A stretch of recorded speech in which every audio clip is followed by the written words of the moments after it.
The Cheetah Who Ran Too Fast. About taking things one step at a time. Read by Mrs. Carroll. Cheetah is the fastest, we all know that. He goes from 0 to 100 kilometers in 2 seconds flat. Fastest by far without even a push, the fastest animal in the African bush. But the problem with Cheetah was, although he was fast, his memory of where he should go did not last.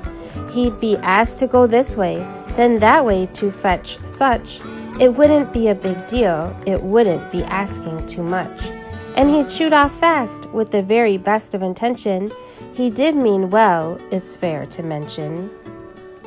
But somewhere along, it would all start to crumble. The where and the how and the why would all jumble. His eyes would cross over, his brain would start burning, his fur would stand upright, his stomach start churning. And he'd zoom around like a small spotted Boeing, unable to remember where he was going. He'd zig this way and zag that all over the place, growing more and more red in the face. With all the directions spinning round in his head, he'd land up somewhere else instead. So all the animals of the bushveld knew that Cheetah could not see it through. When he was asked to fetch or to find, they knew he would simply lose track in his mind. Poor Cheetah would often go off to cry because nobody trusted him, and he knew why. From his eyes to his nose, his fur became dark, as the tears that he cried left a permanent mark. Now it happened one day. Young Elephant decided not to follow the rest of his family down to the wallow. He decided rather to dilly and dally to the shady mud pool way down in the valley. And he didn't tell anyone where he was going. He slipped off quietly without anyone knowing. Which, as we all know, is not very wise, as the African bush is full of surprise, and you never know just what there could be waiting around in the bushes, you see. But luckily, this day, Cheetah was there, lying and crying whilst cleaning his hair. He watched young Elephant come down to the pool and start to roll in the muddy cool. And as he watched, he saw Elephant become still. But he didn't think anything of it until he noticed that Elephant could only blink, and slowly, as he watched, Elephant began to sink. There he was, a muddy heap, stuck in the mud really deep, and sinking a little bit by bit. Now what was Cheetah going to do about it? Well, Cheetah at once started to panic. His brain spun and his face went all manic. But then, quite suddenly, out of the blue, a clear thought popped up, and he knew exactly what he had to do. He had to find help, a big elephant brother, a father, a sister, an elephant mother. So he asked young Elephant where they all were.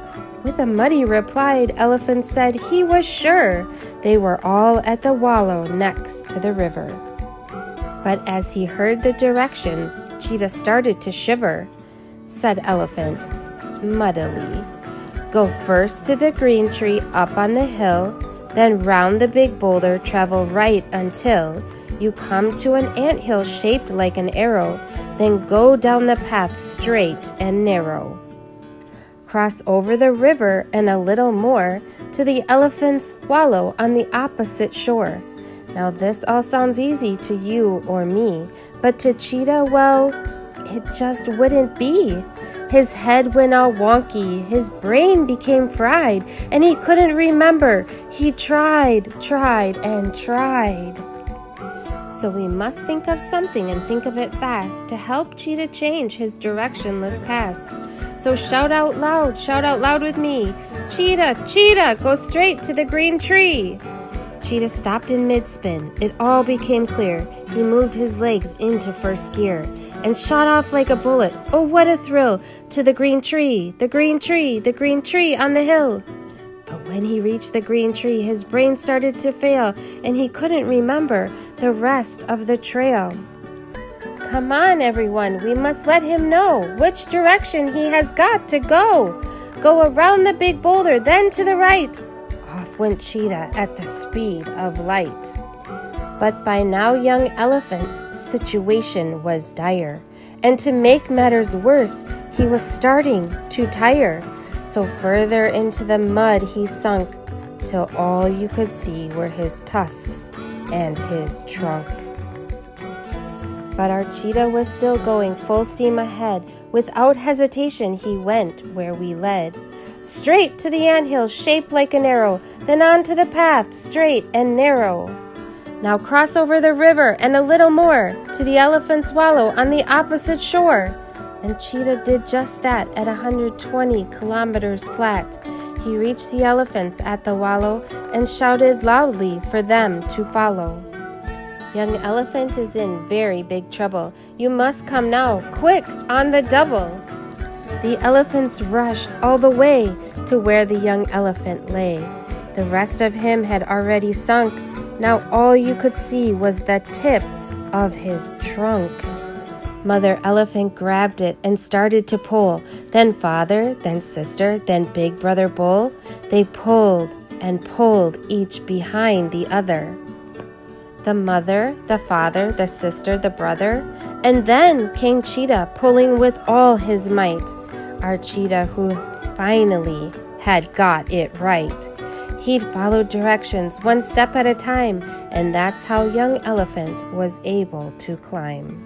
Slowly but surely, bit by bit, out of the muddy, muddy pit.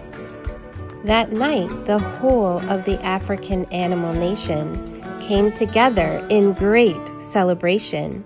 And Cheetah was a hero, a bright, shining star, the fastest and bravest cheetah by far. And of course, now everyone knew that, with a bit of good luck, nudge, nudge, wink, wink, Cheetah could help them if they were stuck. This story, The Cheetah Who Ran Too Fast, let's ask ourselves now, what is the story about? Or, what message can we learn from this story? Well, when you are asked to follow directions, or maybe to answer some difficult questions, take it first one step, then two, then three, and you'll finish the task correctly. And remember, some will work slowly, some will work fast, some will come first, and some will come last. But one step at a time, and you'll pass any test. We are all heroes when we try our best.